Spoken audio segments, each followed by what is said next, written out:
ಕಡಬದ hotel ಒಂದರಲ್ಲಿ dosa specialist ಆಗಿ ಕೆಲಸ ನಿರ್ವಹಿಸುತ್ತಿದ್ದ ಮೈಸೂರು ಮೂಲದ ಯುವಕನೋರ್ವ ಕಡಬದ ಹಲವರಿಗೆ ವಂಚಿಸಿ ನಾಪತ್ತೆಯಾಗಿರುವುದು ಬೆಳಕಿಗೆ ಬಂದಿದೆ. ಕಡಬದ ಹಲವರಿಗೆ ಟೋಪಿ ಹಾಕಿ ದೋಖಾ ಎಸಗಿರುವ ವಂಚಕನನ್ನ ಮೈಸೂರಿನ ಹಾರನಹಳ್ಳಿಯ ನಿವಾಸಿ ಶರತ್ ಬಾಬು ಎಂದು ಗುರುತಿಸಲಾಗಿದೆ. ಇತ್ತೀಚೆಗೆ ಕಡಬದಲ್ಲಿ ಪ್ರಾರಂಭವಾದ ಹೋಟೆಲ್ ಒಂದರಲ್ಲಿ ದೋಸೆ ಮಾಡುವ ಕೆಲಸಕ್ಕೆ ಸೇರಿ 2 ತಿಂಗಳಾಗುವಷ್ಟರಲ್ಲೇ ತನ್ನ ಮಾತಿನ ಮೋಡಿಯಿಂದ ಹಲವರನ್ನ ಬುಟ್ಟಿಗೆ ಹಾಕಿಕೊಂಡು ಅವರಿಂದ ನಗದು ಹಾಗೂ ಇತರ ಸ್ವತ್ತುಗಳನ್ನು ಪಡೆದು ಸೋಮವಾರ ರಾತ್ರಿ ಬೆಳಗಾಗುವುದರೊಳಗೆ ಪರಾರಿಯಾಗಿದ್ದಾನೆ. ಕಡಬದ ಇಲೆಕ್ಟ್ರಾನಿಕ್ ಸಂಸ್ಥೆಯೊಂದರಿಂದ ಒಂದು laptop, colour TV, home theatre ಹೀಗೆ ಒಟ್ಟು 45,000 ರೂಪಾಯಿ ಮೌಲ್ಯದ ಸ್ವತ್ತುಗಳನ್ನು ಪಡೆದುಕೊಂಡಿದ್ದ.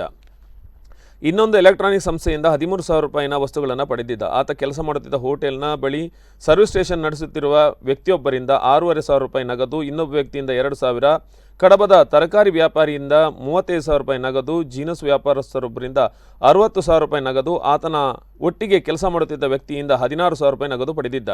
ಅಷ್ಟೇ ಅಲ್ಲ, ವ್ಯಕ್ತಿಯೊಬ್ಬರಿಂದ ಮತ್ತೊಬ್ಬ ವ್ಯಕ್ತಿಯ ಚಿನ್ನದ ಸರವನ್ನು ಪಡೆದಿದ್ದ. ಹೀಗೆ ಅಪಾರ ಹಣವನ್ನು ವಂಚಿಸಿ ನಾಪತ್ತೆಯಾಗಿದ್ದಾನೆ.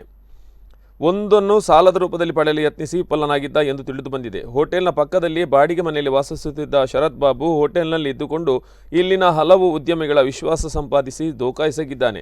ಇದೀಗ ಮನೆಗೆ ಬೀಗ ಹಾಕಲಾಗಿದೆ. ಹಣ ಸ್ವತ್ತುಗಳನ್ನು ಕಳೆದುಕೊಂಡ ಸಂತ್ರಸ್ತರು ಮೈಸೂರಿನಲ್ಲಿರುವ ಅವನ ಮನೆಗೆ ವಿಚಾರಿಸಿದರೆ ಆತನು ಮನೆಗೆ ಬಾರದೆ 9 ವರ್ಷ ಆಗಿದೆ ಅಂತಾರೆ.